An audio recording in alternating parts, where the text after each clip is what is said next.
Praise God. Yan naman po. Natawag na po tayo sa ating Word of God. Natawagan po ba ating youth pastor, Pastor Lonnie.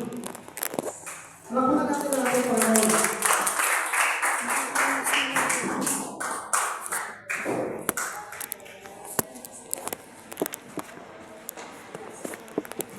Yun, so good morning, church! Yun, so bago tayo mag-umpisa, gusto ko muna mag-share tayo lahat, no? At sabihin niyo ako sa ating responsibility. Yan. Ang responsibility namin ay matatagpuan sa unang Pedro, chapter 2, verse 11 hanggang 17. Bali, ako po muna, tapos sunod na lang po kayo. Verse 11. Mga pinamahal, nakikiusap ako sa inyo bilang mga dayuhan at pansamantalang naninira na lamang sa daigdig nito, talikuran ninyo ang mga pagnanasa ng laman na nakikiligma sa inyong mga sarili.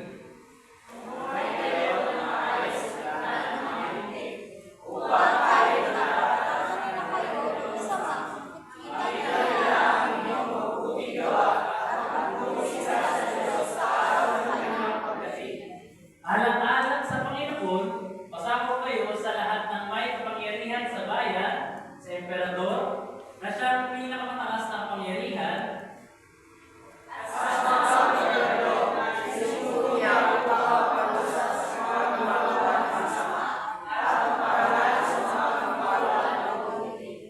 nais ng Diyos na sa pamamagitan ng inyong wastong pamumuhay ay mapatigil ninyo ang mga hangal sa kanilang pamamaman.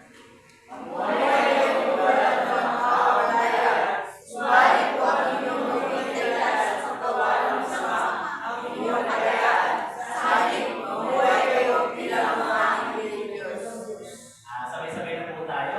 Igalang ninyo ang lahat ng tao at mahalin ng mga kapatid kay Kristo.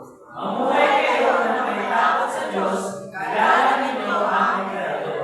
Sa Diyos na papuri. Mahal na po magsipok lahat. At bago tayo mag-umpisa sa ating mensahe, piling ko na yung mukhang bawat-isa, manalangin naman tayo. Ama namin nakita sa pakapangyarihan sa lahat. Patuloy kami yung pupuri, nagsasamba sa inyo sa Espiritu at sa Pagkuhanan. Yung araw na ito, patuloy din kami nagpapasalamat Ama sa panibagong mensahe na ibibigay ninyo po ulit sa amin. E pray Ama na ikaw po siya mangusap sa amin sa bawat isa. Buksan niyo po ang aming puso't isipan, na patuloy namin po ang nawaan kung ano man yung pinapahayag ng mensahe ninyo sa araw na ito. Maraming salamat Ama at I pray din po na ilayo niyo po kami sa mga distractions ng kaaway na nasa paligid, sa aming isip, at patuloy yung mga focus namin ang aming sarili sa message na mapapakinggan niya ng mga araw na ito. Maraming salamat Ama sa lahat na patuloy. Salamat. In Jesus' name, Amen. So, bago tayo mag-umpisa, may gusto lang akong ikwento. No? So, panahon pa nung senior high ako, no? Senior high school. Meron kasi kaming subject sa senior high na parang KSP. No? Nakalimutan ko yung title nun eh. Ay nung pangalan ng subject na yun na parang siya KSP. Na kung saan, hinati kami sa dalawang grupo. Tapos pinag-debate kami, no? Friendly debate, syempre, about sa kalayaan. Yung isang grupo, no? Ipaglalaban nila kung na totoong may kalayaan. Tapos yung isang grupo, ipaglalaban nila na hindi totoong may kalayaan. So ako, napunta ako dun sa grupo walang kalayaan, hindi totoo yung kalayaan. So, ayun na nga. So, yung siyempre yung sa side ng may kalayaan, kailangan na rin maglaban na talagang totoong may kalayaan, no? So, totoong may kalayaan, no? Kasi naghambuan natin yung mga bagay, no? Na ganito, no? Hindi tayo nahadlang, no? Tapos ako naman, doon sa side ng hindi kalayaan. Hindi totoong may kalayaan. Kasi, kung totoong may kalayaan ako, no? Bakit pag gumawa ko ng ganitong bagay, makukulong ako? No? So, di ba? Definition of freedom is kagaya ng sinanay ni Brother Miko, no, na may kakayahan na gawin yung isang bagay na walang kumahal sa iyo. No? So, paano mo masasabing malaya ka, no? Kung may hahadlang naman sa iyo, di ba? So, naalala mo lang kasi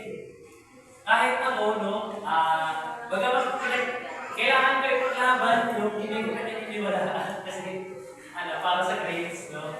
Pero ayun nga, nagkaroon din ako ng ano, no, isip sa utak ko, no, na, o nga, no? Kung totoong malaya ako, no? Bakit gano'n?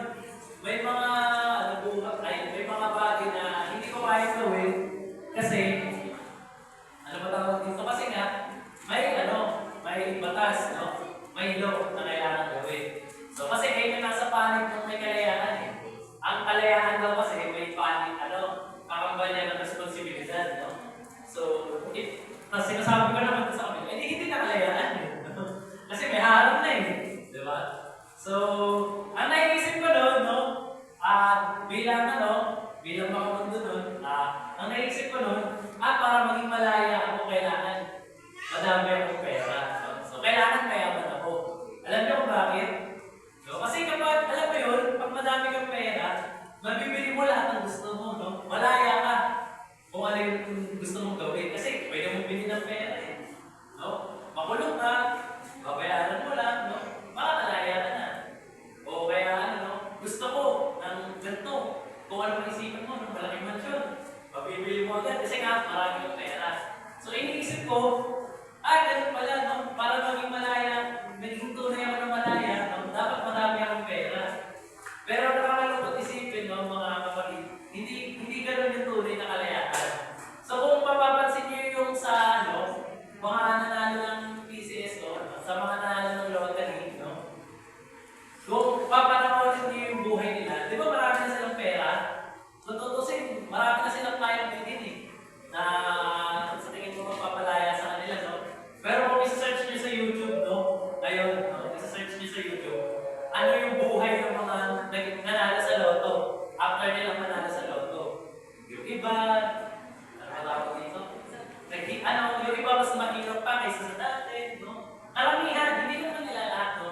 Pero karamihan sa mga nanalo sa loto, namatay, no? Kasi pinatay ng asawa, mismong asawa para makuha yung pera.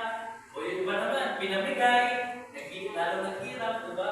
So hindi rin talaga masusukat sa kayamanan para maging yung isang tunay na tao ay maging malaya. So pero tayo mga Christian, no? Mapalad tayo kasi naunawaan natin yung kalayaan, no? So kung mababasa natin sa 1 Peter chapter 2 verse 16, mamuhay kayo tulad ng taong malaya, subalit huwag ninyong gawing dahilan sa paggawa ng masama ang inyong kalayaan. Sa halip mamuhay kayo bilang mga alipin ng Diyos. So sinasabi ng verse na ito, no, na ang tunay na malaya ay alipin ng Diyos, no? Amen po ba? Kaya sa umaga nito, no, gusto ko magpaksa sa pinamagatan ko, ang tunay na malaya ay magiging alipin ng Diyos, no? So, paano nga ba nasabi, no, na kapag alipin daw tayo ng Diyos ay tunay tayo malaya, no? So, gusto ko kayo dalhin sa paksang ito, no? At ano-ano nga ba yung mga dahilan, no? Kung bakit malaya ang isang taong alipin ng Diyos, no? So, syempre, ang sasabihin ng iba, no? Paano naging malaya yun, no? Alipin ka nga, no? Nandun ka na sa word na alipin, no? Pero ito gusto kong sabihin sa inyo, no? Kapag alipin ka ng Diyos ay, unang-una, ay namumuhay tayo sa Espiritu, no? So, bilang mga malaya, no? Bilang mga alipin ng Diyos, no? Tayo daw ay namumuhay na sa Espiritu. So, paano naging malaya yun, no? So, basahin natin muna yung 1 Peter chapter 2, verse 11. Yan. Mga minamahal, nakikiusap ko sa inyo bilang mga dayuhan at pansamantalang naninirahan lamang sa daigdig nito, talikuran na ninyo ang mga pagkanasan ng laman na nakikitigma sa inyong mga sarili. So, sinasabi ng verse na ito, no, na ano lang pala tayo, no? Mga pansamantalang naninirahan sa mundo ito. No? So, mga kapatid, ito yung gusto kong sabihin sa inyo, no? Na ang tunay na malaya ay hindi na member ng sa libutan ito, no? Hindi na tunay na na resident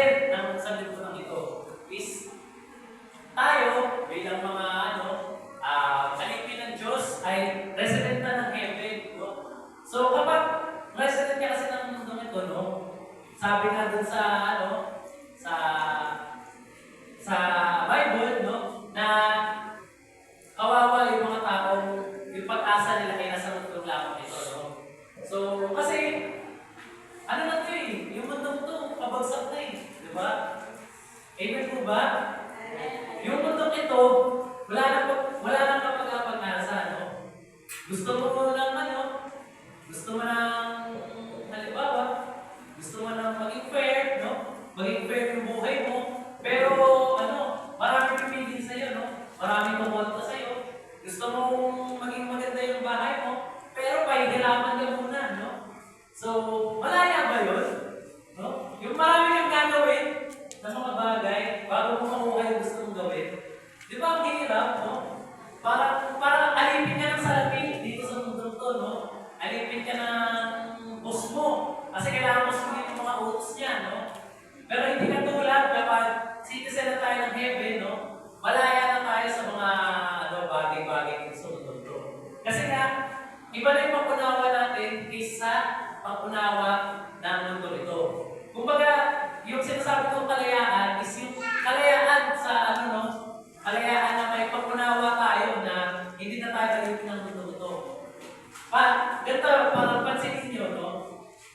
Halimbawa, meron kang may makukuha kang 1 billion. Yan.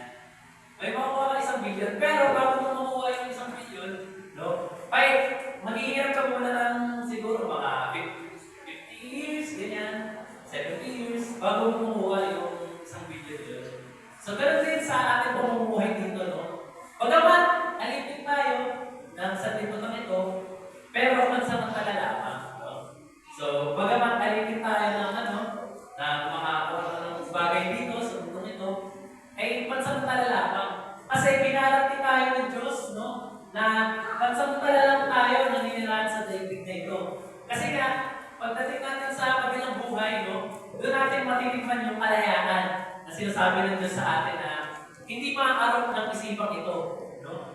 So, hindi maaarap, ibig sabihin, hindi mo maiisip kung paano nga ba yung paano ligaya yung mararamdaman mo pagdating sa mundong pangalawa, no? Kasi dito pa nga lang no? Makakalit ka ng masarap na pagkain, magkaroon ka ng sabihin natin 1,000, di ba? May na yan eh, may enjoy ka na nararamdaman eh. Paano pa? Yung sinasabi ng Diyos sa atin na nasa langit, no? Na walang limitations, no? Na hindi lang 1,000, hindi lang masarap na pagkain, no? Hindi lang magandang bahay yung matitikman mo, no? And so many, many more na isusurprise sa atin ng Diyos after natin dito. Amen? Yes. No? So, ayun yung yung pangunawa natin ng Espiritu na hindi na tayo, dito eh, ano ba tawag dito? Ano bang term yun? Yung hindi na tayo, hindi na tayo, kumbaga nagpapadala sa gawain ng mundo nito na yung ganitong pamumuhay, no? Bagamat nagtatrabaho ka, no? Minsan wala kang makain, Milo na may kanin ng alamulan mo, no? Kalahati pa yung kanin, okay, no? Mga walang paghihirap, no? Pero naunawaan natin saglit lang na eh. Ano lang to? Siguro almost 70, no? Mapalad na kung maging 8 years, no? Pero alam mo, no? Na dahil alipin tayo ng Diyos, no? Ay ibibigay na sa atin yung kalayaan, ibibigay na sa atin after ng buhay na ito, no? Kaya palamanan natin Diyos. No? Sinasabi din sa verse 12, no? Mamuhay kayo ng maayos sa gitna ng mga hindi, upang kahit nakaratangan nila ngayon ng masama, makikita nila ang inyong mabubuting gawa at magpupuri sila sa Diyos sa araw ng kanyang pagdating. So, ito na yung natin eh. Yung kalayaan na ibibigay sa atin ng Diyos sa araw ng kanyang pagdating. So, habang habang temporary resident tayo, no? Ipakita din natin sa mga nakapaligid natin, no? Na ipakita din natin sa nakapaligid sa atin na, ay, saglit lang ako dito eh. Alam mo ba yun? No? No? Saglit lang ako dito eh. Itong mga paghihirap na to, saglit lang sa atin eh. Ikaw, hirap na hirap ka sa buhay mo, no? Pero pinalanin mo yung Diyos, no? Para malaman mo kung saan yung permanent freedom na makakatuhan mo. No? So, kailangan din natin kapakita sa mga nakapaligid sa atin, no? Na totoong malaya na tayo, no? Totoong pinalaya na tayo ng mundo ito, no? Kasi, hindi natin maipapakitang malaya na tayo, no? Kung yung mismong nasa paligid natin, no? Hindi nila nakikita ang mukha tayo malaya, no? Alam mo yun? Naalala ko lang yung sinasabi ng kaibigan ko sa akin, no? Kasi may nang-away sa akin, no? Tapos imbes na magalit ako, no? Ay napatawad ko yung kaibigan ko. Tapos sinasabi ng kaibigan ko, no? Bakit ano? Ano ba yun? Ba't ganyan ba mag-isip? Parang ganun. Bakit hindi mo siya awayin, no? Sabi ko kasi pinalaya na ako ng Diyos eh, sa mga ganyan bagay. No? Hindi ko na naunawaan yung mga galit, mga ganyan. Alam mo, gusto ko ipagmayabang sa kanya yung pagiging malaya ko. No? Hindi ako nagpapakulong dun sa, sa alipin ng galit. No? Kundi nagpapalipin ako sa kung ano yung gusto na sa akin. Kaya gano'n, no? Sa gano'ng paraan, ipapakita natin na malaya tayo. So, yung kalayaan na yun is yung pamumuhay natin bilang mga resident na lahing, no? So, palakpakan natin Diyos. So, pangalawa naman, no? Bakit malaya ang alipin ng Diyos? Eh dahil namumuhay tayo sa pagsunod sa utos ng Diyos, no? So, basahin natin yung, 1 Peter chapter 13, verse 15. Yan. Alang-alang sa Panginoon, pasakot kayo sa lahat ng may kapangyarihan sa bayan, sa emperador, na siyang pinakamataas na kapangyarihan. Verse 14. At sa mga gobernador na isinusuko niya upang magparusa sa mga gumagawa ng masama at magparangal sa mga gumagawa ng mabuti. Nais ng Diyos na sa pamamagitan ng inyong wastong pamumuhay at mapatigilin niyo ang mga akal sa kanilang pamamahan. So, gustong sabihin ng Diyos dito, yung utos ng Diyos niya, ay yung utos ng Diyos sa atin, no? Na tayo daw ay sumunod sa mga nakatataas dito, no? So, hindi dahil sa alipin tayo ng gobyernong to, no? Kasi marami nito sabi na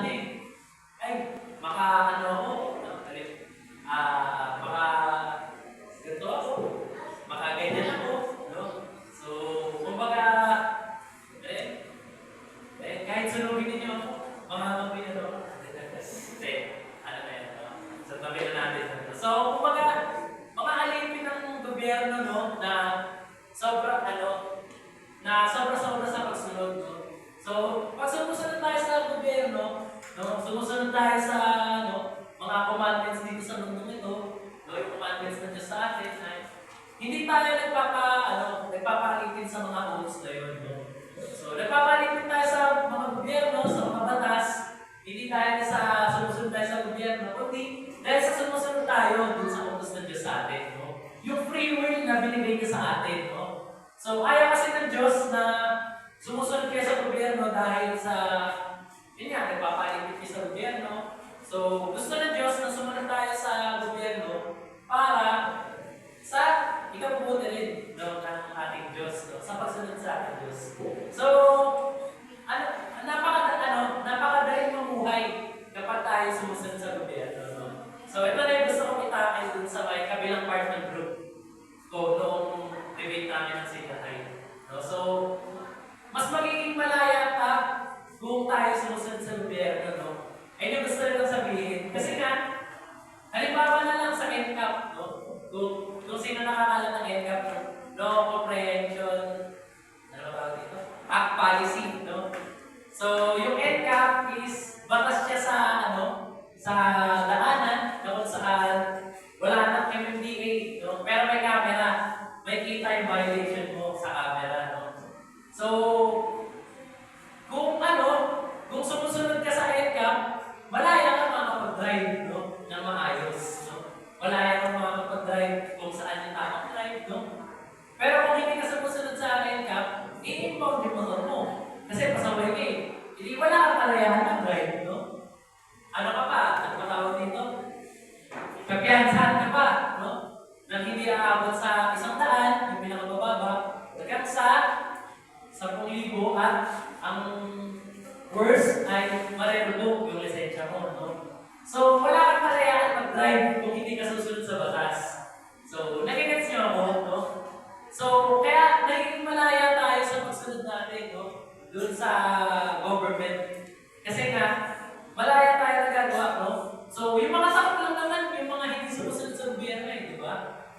So, takot ka lang naman lumabas, halimbawa, bawal ang drugs, no? So, takot ka lang naman lumabas, no? Kapag kapag alam mo sa sarili mong nagda-drugs ka, di ba? So, pero kung hindi ka drugs, no? Malaya ka maglakad-lakad sa kung saan-saan, no? So, sa ganung paraan, no? Nagpapasabit tayo sa gobyerno, pero hindi tayo nagpapalitin sa gobyerno. Nagpapasabit tayo, hindi dahil sa nagpapalitin tayo sa gobyerno, kundi nagpapalitin tayo sa kung ano yung gusto ng Diyos sa atin. Sa kung ano yung sinusunod natin na batas ng Diyos. So, ang hirap kasi, no, kung minsan lalo na kapag Kristiyano tayo, no, gusto nilang ihiwalay yung batas ng Diyos sa batas ng gobyerno, no. Ay, ayoko sumunod dyan, no? Magrarali pa sila. Diyos lang ang mahal ko, yung gobyerno hindi. No? So, hindi ko gusto yung presidente. No? Ayoko din sa presidente yan. Ayoko sa vice presidente na yan. No? So, hindi dapat gano'n. Kasi nga, ang pagsunod sa Diyos ay dapat sumusunod din tayo sa gobyerno. So, wala namang ibibigay sa yung gobyerno sa atin ng masama no? Ano lang tayo, no? Kumbaga hindi lang tayo susunod sa gobyerno kung na siya, no? Kung lumalabas na siya sa kautusan ng Diyos, no? Pero kung nakikita naman natin yung ginagawa ng gobyerno natin is nakapalabas na batas ng Diyos, ba't tayo mahihiyang hindi sumunod, di ba? Ano bang ikinakatakot natin, no? Ba't tayo hindi susunod sa gobyerno, di ba? Ano bang kailangan natin ipangamba, no? Kung wala naman silang masama na tinuturo sa atin, di ba? Ganun din sa mga magulang natin, sa teacher natin, di ba? Huwag tayo magagalit sa mga teacher natin, no? Kung ang gusto lang naman ng teacher natin or nung magulang natin, kasi para sa ikabubuti natin, no? Naalala ko one time, yung mama ko, no? Ayaw niya akong gabihin. Dapat, alas 7 pa lang nakakauwi na ako, no? So, ayun, dahil pasaway ako, no? Nung una, hindi talaga ako sumusunod Uuwi ako, alas 6, alas 11, hindi nagagalit sa akin yung nanay ko, pinapalo niya ako. Elementary pa lang ako nun. Tapos one time, no? Na alas 7 lagpas na, nasa Galata pa rin ako. Napadaan ako sa Kerekada, kung pamilyar kayo dyan. Yung pamilyar Globe. Kasama ko yung kapatid ko, no? Bigla kami inaway ng walang dahilan, no? Ewan ko kung bakit, no? So, napasama kami, napunta pa sa barangay, gano'n. So, di ba? Hindi naman masama sumunod sa magulang Kaya kayo, mga anak, no? Sumunod kaya sa magulang ninyo, huwag kayo maging masaway, no? So, kasi, gusto lang din naman ng magulang ninyo, yung ikabubuti ninyo, di ba? No? So, pero kung sa tingin ninyo, no? Ano ba tawag dito? Yung ikinahadlan na ng batas ng Diyos, halimbawa, sinabihan ka ng nanay ko na, sige, mag-shampoo ka, gano'n. Uminom ka, ganyan, magdating-dating ka, diba? So, doon ka na, Siyempre, dahil may gabay naman na tayo ng Holy Spirit, no? Siyempre, hindi ka nasusunod doon, diba? Kung magkanaunawaan niyo ako, no? Susunod tayo sa utos ng magulang natin, hindi dahil sa nagpapaligpit tayo sa magulang natin, kundi nagpapaligpit tayo dun sa utos ng Diyos, sa kung ano yung gusto ng Diyos sa atin. So, pero sa ganung paraan, mas madali tayo makapapamuhay, no? Hindi lang dun sa langit, kundi dito sa mundong ito mismo, no? Meron tayong kalayaan gawin ng mga bagay na hindi tayo hahandangan ng mga masasamang bagay kasi nga, sumusunod tayo sa batas Sumusunod tayo sa kung ano yung mabuti. Di ba? So, sa ganung paraan, meron pa rin tayong kalayaan bilang mga alipin ng Diyos, no? And last but not the least, no? Yan, pamumuhay sa mabubuting gawa. So, kapag alipin ka rin ng Diyos, no? Malaya ka daw dahil nga mabubuhay tayo sa mabubuting gawa. So, basahin natin yung 1 Peter 16-17. And mabuhay kayo tulad ng mga taong malaya, subalit, huwag ninyong gawing dahilan sa paggawa ng masama ang inyong kalayaan. Sa halip, mabuhay kayo bilang mga alipin ng Diyos. Igalang ninyo ang lahat ng tao at mahalin ang kapatid kay Kristo. Mamuhay kayo ng may takot sa Diyos at igalang ninyo ang emperador. So, ito na yung pinakabuod natin, no? na pagkakaroon ng kalayaan. So, yung pagkakaroon ng pamumuhay na maganda. So, baka malaya tayo sa iba't ibang mga bagay, no? Malaya tayo, wala akong maharap sa akin, no? Pero, kailangan natin sumunod, no? Sa mabubuting gawa, no? Kailangan natin magpaalipin sa mabubuting gawa dahil, unang-una sa lahat, pinalaya na tayo ng Diyos, no? Pinalaya tayo ng Diyos sa pagkaalipin sa kasalanan, no? So, napaka-simpleng, ideolohiya lang, no? Na, alipin tayo ng kasalanan noon, pero pinalaya tayo ng Diyos. So, hindi na tayo namumuhay katulad ng dati, no? So, kagaya ng naging example ko, no? Na dati, madali ako magalit no? So, halimbawa, madalas talaga sa bahay yung nakakapag-trigger ng galit sa akin. Marami kasi kami magkakapatid, no? Sa mga hindi nakakaalam. Wala kami magkakapatid. So, pag inutusan yung kapatid ko, hindi sumunod, ang gagawin ng magulang ko, ipapasa sa susunod. Hanggang sa umabot sa akin, no? Hindi, siya inutusan yung ba't ako, no? Magaling bata, no? Bakit ako? Siya yung unang yung inutusan, hindi susundin ko yung bonus. Yari ka sa akin mamaya. Ganun yung nangyari, no? So, alipin pa ako ng pagkagalit. No? Nagkaroon sa punto bumukol yung dahil nga sa sobrang galit ko, no? Siyempre, bata, no? Pero ayun, no? Alipin pa ako ng galit ko, no? So, ganun din sa high school, no? Dahil may alam, dahil medyo marunong, no? Nakikipagsalitaan sa teacher. Teacher, balik ka. Ganito dapat. Ayan. So, alipin ng pride. No?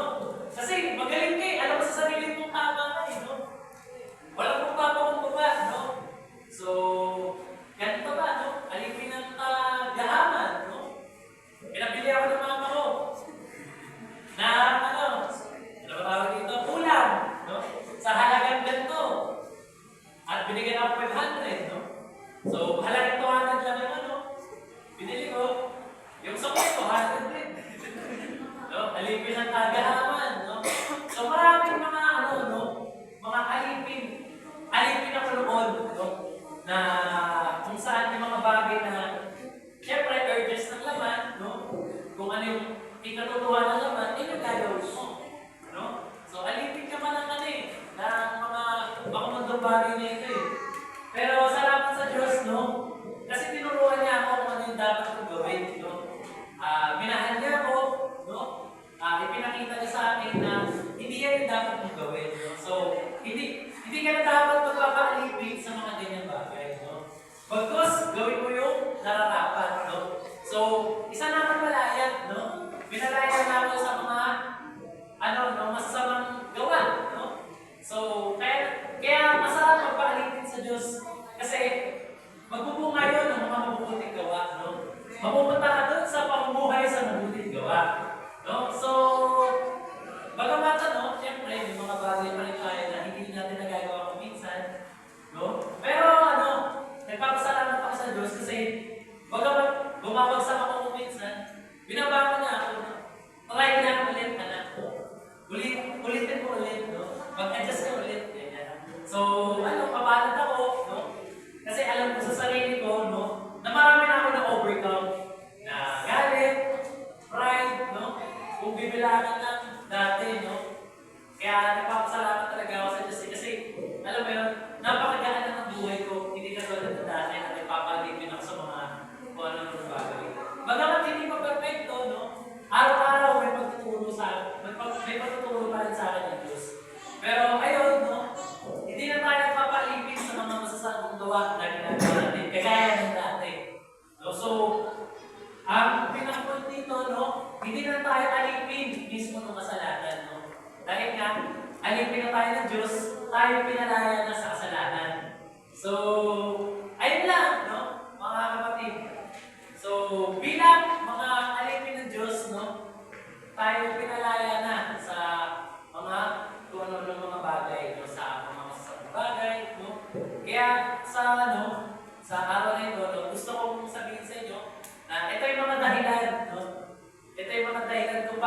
malaya ang isang tao alipin ng Diyos. Unang-una, dahil nabubuhay na siya sa Espiritu, no? Malawak na yung pangunawa niya. Pangalawa ay dahil namumuhay na siya sa pagsunod sa mga utos ng Diyos. No? At pangatlo ay dahil namumuhay na siya sa mga mabubuti niyang gawa. Sa ganung paraan, no, tayo pinalaya na sa mga masasamang bagay. So yun lamang yung gusto kong i-share sa atin ito. Yan, palakpakan natin! Manalangin tayo. Manalangin tayo at pakapagilan sa lahat. Patuloy kami nagpapasalamat sa mensaheng ito. Maraming salamat, Ama, sapagkat kami pinalaya ninyo sa mabubuti. Sapagkat kami ay pinalaya ninyo sa mga bagay-bagay na nakakasama sa amin. At patuloy na pinalaya ninyo kami sa pamamagitan ng pagiging alipin ninyo. Bagamat kami ay may word na alipin, pero naunawaan namin na yung pagiging alipin ninyo, na yung pagiging alipin ng Diyos ay mas makaganda at mas magpapalaya sa aming mga buhay. Kaya maraming salamat, Ama. Ikaw na po ang patuloy na magpuna sa kanila kung mayroon ng kakulangan sa aking mga nasabi. Patuloy na